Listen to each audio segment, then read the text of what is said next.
Radhe Radhe everyone. आइए अपने श्री श्याम सुंदर और श्री जी का एक बहुत ही सुंदर प्रसंग सुनते हैं।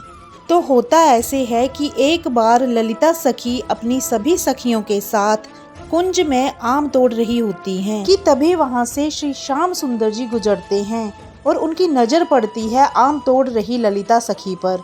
वे थोड़ा रुकते हैं और थोड़ी देर बाद खुद भी आम तोड़ने लग जाते हैं। आम तोड़ तोड़ कर वे ललिता सखी पर मारने लगते हैं। ललिता जी यह देखकर बहुत ज़्यादा गुस्सा हो जाती हैं और अपनी सभी सखियों को कहती हैं कि पकड़ लो इस श्याम सुंदर को और इससे इसकी बंसी छीन लो।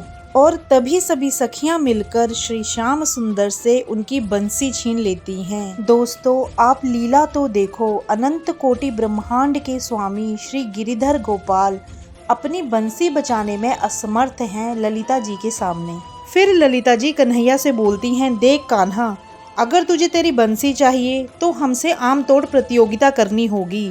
अगर तुम जीते तो बंसी तुम्हारी, और अगर तुम हारे तो श्री जी के सामने सखी बनकर नृत्य करना होगा। सुनते ही श्री श्याम सुंदर तुरंत हाँ कर देते हैं, बोलते हाँ मुझे मंजूर है, मुझे बस मेरी बंसी चाहिए। श्याम सुंदर ने अपना पूरा सामर्थ्य लगा दिया आम तोड़ने में, पर ललिता जी से वो हार गए और ललिता जी सारी सखियों के साथ मिलकर जोर जोर से उन पे हंसने लगी और बोली, अरे कान्हा, अब तो सखी बनने की तैयारी करो। सुनते ही कान्हा को आने लगी लज्जा कि अरे अब सखी कैसे बनूंगा। सखी बनने के डर से कन्हैया कुंज में ही कहीं छुप जाते हैं। सखियों ने उन्हें ढूंढने का बहुत प्रयास किया, परंतु वे उन्हें ढूंढ नहीं पाईं। वे किसी को नहीं मिले। श्री जी को जब इस बात का पता चला तो वो व्याकुल होकर कुंज में आ गई और ललिता जी से बोली, हे ललिते, तूने मेरे श्याम सुंदर के सामने ऐसी शर्त रखी ही क्यों? देखना अब वो मिल नहीं रहे हैं। ललिता जी से अपनी श्री जी श्री राधा रानी की व्याकुलता देखी नहीं गई और वे कुंज में ही जोर जोर से चिल्लाने लगी, अरे नहीं बनाएंगे तुमको सखी श्याम सुंदर, अब तो बाहर आ जाओ। यह शब्द सुनकर लीलाधर तुरंत बाहर आ जाते हैं और राधा रानी से बोलते हैं, देखो ना राधे, ललिता ने मेरी बांसुरी भी छीन ली है, तुम कृपया करके मुझे मेरी बांसुरी वापस दिलवा दो। और साथ में ही श्याम सुंदर यह भी बोलते हैं कि हम सखी तभी बनेंगे जब हमारी श्री जी हमें कहेंगी, किसी और के कहने से ना बनेंगे हम सखी।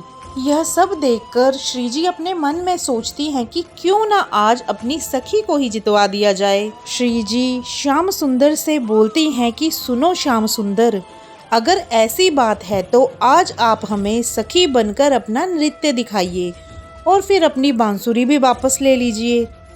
कन्हैया उन्हें बड़ी ही विनम्रता से बोलते हैं कि सखी की आज्ञा मेरे लिए आदेश, और फिर बहुत ही अद्भुत सुंदर श्रृंगार करते हैं और फिर सखी रूप में सभी सखियों के सामने बहुत ही अद्भुत अनुपम नृत्य पेश करते हैं।